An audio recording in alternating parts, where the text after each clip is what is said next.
یو سړیو د امام احمد ابن حنبل گاونډیو لور سټک به و لورو او چې مړ شو نو یو عالم په خوب کې ولید او تپوس یې تیو که چې وی قتل په یو خشته باغچه کې ګرځي او مزید چرچې خوشحاله دی ورته ویې لکه لوره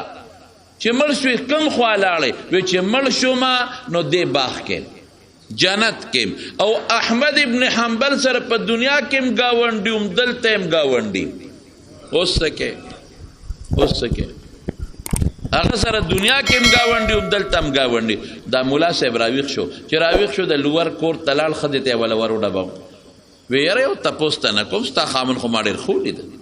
خشته سپینو جامو کې په باغچه کې او دا د جنت نښې ښه که یو مړی دې په سپینه جامه کې ولید دا د جنت نښې د اسلام نښې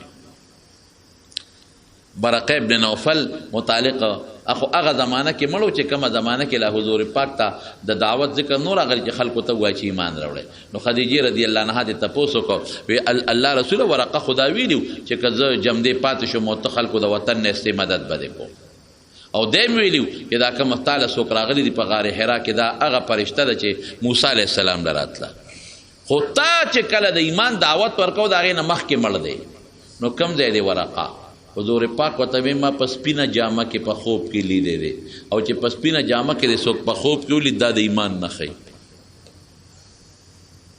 نو هغه ملا صاحب هغه ښځې ته وی د لور وی ستا د خاوند څه عمل کو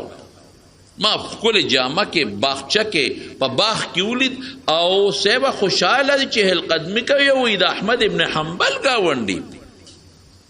یاره وی زما خاوند خو داسې عمل نه دی کړی دغه مونځ او دس پې کوو چټکې نور څه عمل خو نشته یاره یو دوه عمل یې دي یو عمل یې دا و چې کله به بانګ ووې او د ده سټک به په لاس کې و او اوچت کړی به او اوسپنه له به را براو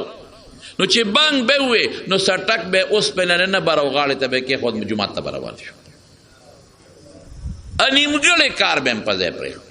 لکه یو سړی خو وایي چې دا شی مې اوچت کړی دی ودرېږه راوخو به بروم که نه ودرېږه دا اوسپنه ګرمه ده دا رانه یخېږي مونځ ته خو لا نیمه ګنټه شته دا ګرمه اوسپنه به ووامه رانه یخېږي اسکاره خرابېږي دا به نیخ کم نو بیا به مونځ ته خو لا نیمه ګنټه بعد خو نیمه ګنټه مخکې نه زه چې به د الله نوم واورېد نو سټک که به اوچته مو نو را براو بیا نه بس کې به یې ښود او منځله به روان شو د الله نوم دی ته وایي او دویم دا چې دی به اکثر بره په چت ودو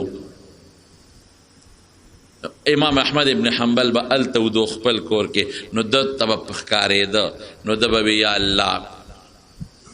ارمان چې دا بچي مې نه وي ارمان چې مالدار وي ارمان چې اوزګار وي نو ما به مos دغسې عبادت کړی چې احمد ابن حنبل یې کوي خو څوک هم ټوله ورځ بچو له سټک وه نو د شپې بیا چې مونځ وکړم ماسخوتن نو خوب راشي لاسونه مې خوږېږي نو بس وده شمه نو راپاسم سار مانځله ځمه الله به چیرې ښه ده که دا نه وي نو ما به هم دغسې چل کوم الله که دا کار مې نه کولی دا سټک مې نه وو او لږ مالدار وي نو ما به هم د شپې عبادت کوم نو د شپې یو شپې تهجد نه دي کړی خو چې په ډډه به واوړېد او احمد ابن حنبل به یې ولید چې هغه مونځ کوي نو دا ارمان به یې وکړه دا ارمان ګوره الله څومره غیرتي ذات دی د خدای نه غیرتي ذات بل شته ووایه شته نشته دومره الله غیرتي دی دومره غیرتي چې هغه د الله د نوم احترام او مانځله فورا منډه وه او د امام احمد د عبادت متعلق سوچ کول او تمنا او فکر من کېدل رب ذوالجلال جنت هم ورکړه او د احمد ابن حنبل ګاونډی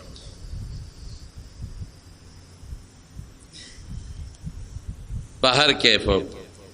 نو څوک به راته دا وایي دا مولیا دا خلک زاړو ته رسوي هلکه ملا دې نه منې کوي دین تنګ تروش نه دی خپل عبادت کوه تجارت کوه زمینداریم کوه او بخورلم دا هر څه خو چې بانګ ووایي او د تاواز شو الله اکبر او درته وایي چې حی علی الصلاة باس دی وخت کې کستا د زرګونو روپو تاوان کېږي نو هغه تاوان نه ځان بچ که دکان جرنده کا خو زه په منډه او بخور دی او بده په خوشې کا په باړې بلې باړې ته سوري وکا چې بل خوا زمان در بس د خدای اواز درته د الله د طرف نه شو جبه د مؤذن ده جبه د بنده ده جبه د نیاز علی ده جبه د زید عمر بکر ده خو اواز د چا د طرف نه دی الله نه دا نماینده د خدای ورته پټه خبره ته سوچ کوم دې کې ډېر لوی کمالات دي دا نماینده د خدای حي علی الصلاه منزل راځه شبه او حي علی الفلاح قد افلح من تزکا چې تا کوم کامیابی غواړي هغه لراځه منډه منزل راځه د خدای د نوم احترام د خدای د نوم احترام کو منځ ته ودرېږه نو مونږ څوک نه منې کوو افسرم شاه ډایرکټرم جوړ شه ډاکټر دې مزوی جوړ کا انجینیر دې مزوی جوړ کا کارخانم جوړ کا لس موټرې والا لس بنگلې جوړ کا نه منې کوو شریعت نه منې کوي خو الله مې روا منځ مې روا خدای مې روا